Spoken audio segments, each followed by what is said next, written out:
Marie-Antoinette arrive à la cour du roi Louis XV pour devenir la future reine de France. Élevée à la cour d'Autriche, cette jeune fille de 14 ans est confrontée au domaine strict et inflexible de l'étiquette. À chaque instant, la dauphine est entourée d'une foule de courtisans. Elle se réveille entourée de cette foule, prend ses repas sous le regard de centaines d'yeux, passe ses journées et ses soirées aux côtés des courtisans, et se couche sous leur regard attentif.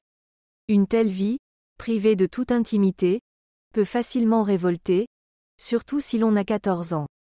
Imaginons que nous soyons à Versailles et que nous assistions au réveil matinal de Marie-Antoinette.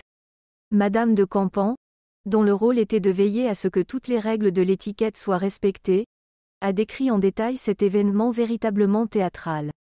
La première demoiselle d'honneur et la dame de la suite remplissent leurs fonctions.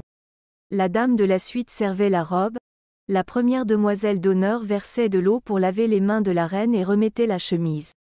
Si une princesse de la famille royale se trouve dans la loge, la première demoiselle d'honneur lui cède sa place, mais ce n'est pas le cas pour les princesses de sang. Chacune des demoiselles d'honneur respectait scrupuleusement l'ordre de la procédure. Un jour d'hiver, il s'est passé la chose suivante. La reine était complètement déshabillée. Le moment est venu de lui remettre sa chemise. Je l'ai gardée pliée. À ce moment-là, une dame de l'entourage est entrée et s'est empressée d'enlever ses gants pour prendre la chemise et la remettre à la reine.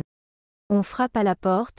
C'est Madame la duchesse d'Orléans, déjà sans gants, et qui s'avance donc immédiatement pour donner la chemise à la reine, qu'aucune dame de la suite ne peut lui donner, donc la chemise me revient, et je dois à mon tour la donner à la duchesse, mais on frappe à nouveau à la porte.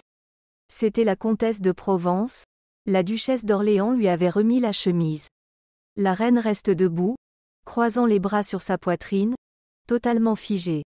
La comtesse, sentant le désagrément de la situation, se hâte de se débarrasser de son manteau, et, restant dans ses gants, tend la chemise à la reine, qui rit, mais prononce alors, en grinçant des dents à cause du froid, à plusieurs reprises, « Quel cauchemar!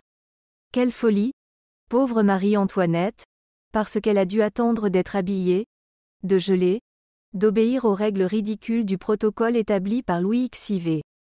Tel est le prix à payer pour avoir le droit de porter la couronne. » Chacune des dames présentes était incroyablement fière de ses fonctions. Remettre une chemise à la reine ou nouer un ruban ne sont pas de simples gestes, mais un manifeste. Les représentants des familles nobles les plus célèbres se disputent le droit d'être auprès de la reine et du roi. Des intrigues se nouent, de véritables batailles se livrent. Faut-il s'étonner qu'au bout de quelques années, la reine ait voulu échapper à l'étiquette stricte et détestée du petit Trianon, où elle ne devait pas rester figée, attendant que les demoiselles d'honneur fassent passer ses sous-vêtements de main en main avec plaisir et fierté? Merci de votre visite.